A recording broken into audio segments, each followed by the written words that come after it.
Hello, everyone, and welcome to another episode of the Gridiron Glory here with Will and Tad.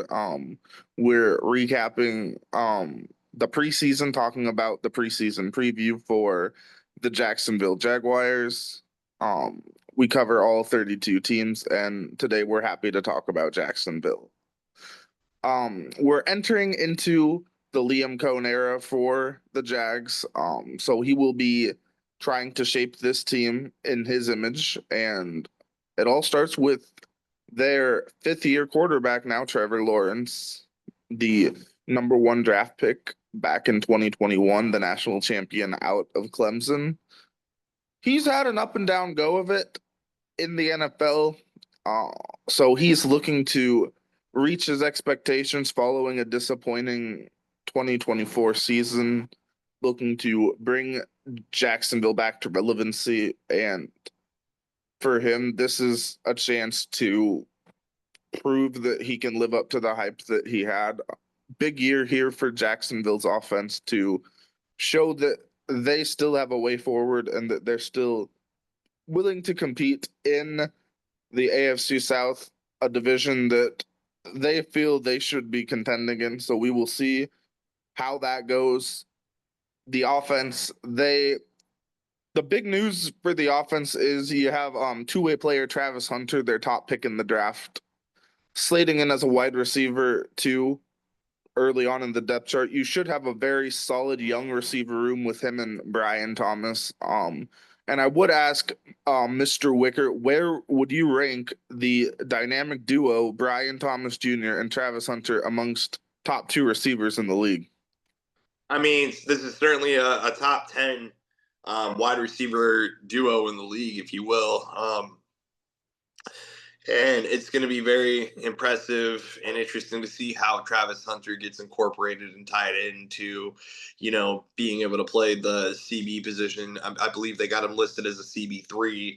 And then, to see how he can play a very dynamic slot receiver on the offensive side of the football. I mean, you also, Brian Thomas Jr. I also want to give a very great shout out to De'Ami Brown coming in from the Washington Commanders. I think De'Ami Brown as a wide receiver three is also going to bring a great amount of what should make Trevor Lawrence's life a lot easier.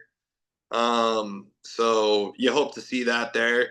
I like the running back room a lot. I love Travis Etienne Jr. I'm very high on him. But to be honest, I'm kind of more high on Tank Bigsby, just a little bit. Tank Bigsby. I personally, just me, like as a personal favorite. I mean, obviously Travis Etienne is rightfully the RB1, but I've just seen some incredible moments out of Tank Bigsby that really awed me, really excited me, and I'm sure Jags fans can agree with me on that one for sure. If you've seen some moments out of Mhm. Tank Bigsby Yeah, for sure, so he's an exciting, flashy running back. yeah, I know it was definitely a bit of a down year last year for Travis Etienne, career low in yards. Only two touchdowns. So he's looking to get back on track. I mean, Jacksonville as a team, they just had a down year last year, and there's a lot of players looking to rebound. And I think ETN would be at the top of the list to do that. And it's also fair to mention in the running back room, they also added Tootin, the running back out of Virginia Tech, their fourth round draft pick. So I think he could battle and try to get some reps as well, maybe as a change of pace back. I mean, he's obviously behind the top two, but this is a running back room that has a lot of potential. But the question is, will Travis Etienne round back to form?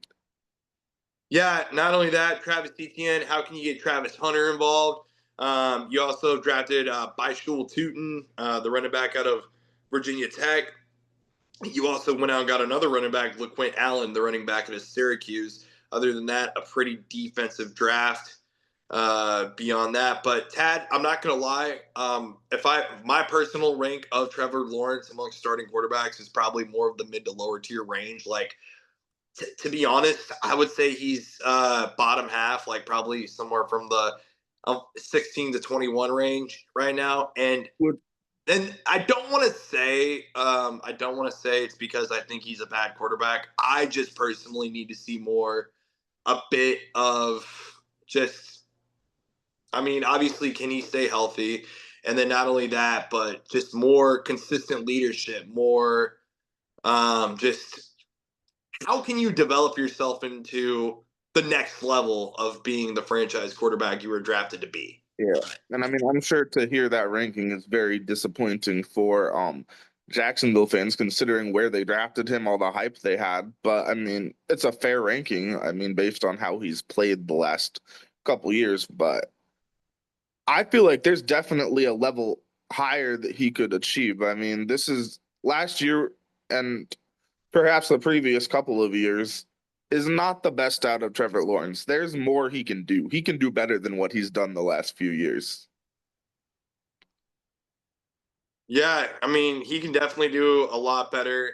And a big part of it is going to start with their offensive line, where they do have a PFF rank of 26 on that when it comes to offensive lines. Yeah, Anton Harrison did make some slight improvements, they're saying. But yeah, they got him ranked 26th there. Looks like you're going to really need probably your center and your left tackle, Little and Hainsey, to carry the load and step up and lead that offensive line there for sure. Which I mean, that's great that you have at least a solid enough left tackle. Um, I mean, but it's still, look for defenses, Tad. Look for defenses to really try to blitz Trevor Lawrence on the right side. So we'll see how that goes. I mean, it's going to be tough. It's going to be tough. It's a very makeshifty offensive line, it seems, and they just haven't developed the offensive line they really want to have probably for the future yet. I mean, Jags fans, if you're on here, comment and tell me if I'm wrong, but that's just kind of my viewpoint on that. So yeah, shifting gears to the defense, Tad. Obviously, when I think of this defense, look no further than I, tr- I truly do humbly mean this. Their best player, the edge rusher, Josh Hines-Allen. And where would you rank him amongst defensive players in the league? Overall, amongst defensive players, I'd say around top 50, maybe.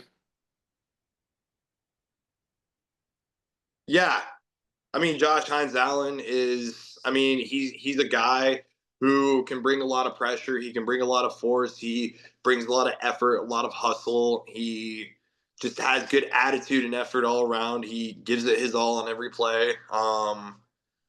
You never know what he's going to do to break up a quarterback's backfield. So they're going to really need to rely on him to truly be a leader on that defensive line, which PFF does have a grade 29 of that for D lines. So, it's just Anthony Campanile, who did get hired this year, defensive coordinator. He's going to have a really tough time trying to piece all that together with the front seven. And but the exciting news is you can incorporate Travis. Again, we can talk about Travis Hunter on both sides of the football here. How do you also incorporate him onto some defensive plays as well, where he can be excited to watch? You also did go out and you drafted Caleb Ransaw out of Tulane, the CB there, Jack Kaiser, the linebacker out of Notre Dame, Jalen McLeod, the linebacker out of Auburn. You drafted another safety out of Navy, Ryan Raywan Lane. So how can you develop these pieces? I mean, it's going to be a tough job for the defensive coordinator. I would say Mr. Josh Hines-Allen is going to have to be the leader on the field, but obviously it's He's going to one be of a them. very Yeah. tough job for a rookie. What will be a rookie defensive coordinator? And I will say I do think this is actually a fairly solid front seven. I mean, with Allen, of course, Trayvon Walker, a former first round pick, of course, Foyesday Aluakon, a high level linebacker. And they're also starting to incorporate Mason Smith, the second year player out of Michigan. They're involving him a bit more. I'm sorry, out of LSU, not Michigan, but the second round pick in 2024 is now a backup on the D line, and I think he's potentially shaping up for a breakout year. Yeah, some very exciting things with him for sure. So there's a very lot of solid pieces in play here where you can. It's just going to be a very tough job on what'll be a new defensive coordinator. So, Jags fans, hang on tight. I really hope that Trevor Lawrence can really piece this thing together and take the Jags to the next level. Um, so we will see how everything goes. Tad, do you think they upgrade or downgrade from 4-13?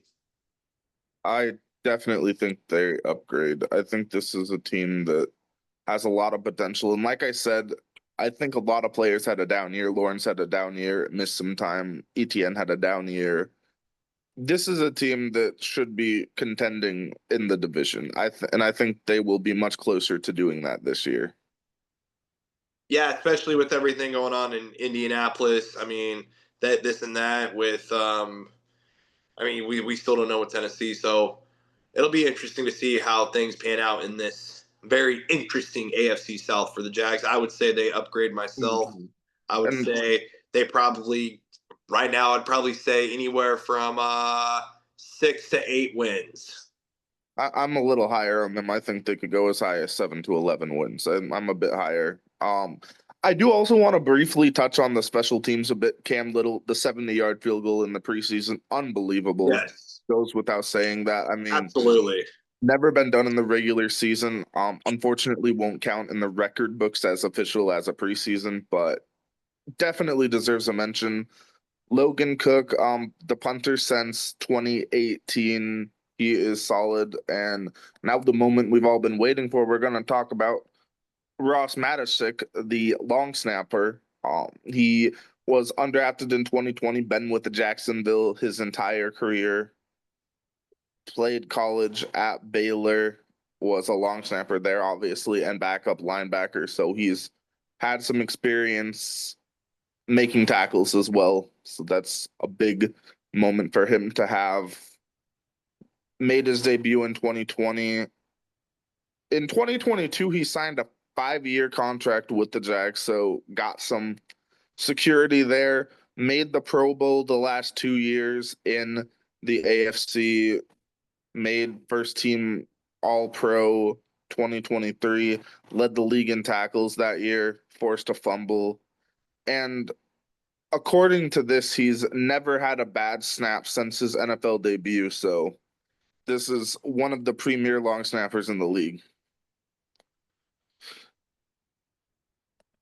Nato is in there with those long snapper reports. I don't really have any other final thoughts or takes on the Jaguars, except for Trevor. Can you step it up? And can you stay healthy? Gonna be an exciting year to see what they do. Like I said, I think this Oh, is kind Travis of Hunter. make or break year. So thank you all, Jags fans, NFL fans looking for content. Thank you for following along with the Gridiron Glory here with Will and Tad. And please continue to like, subscribe, and follow the content for exclusive NFL reports. Thanks for watching.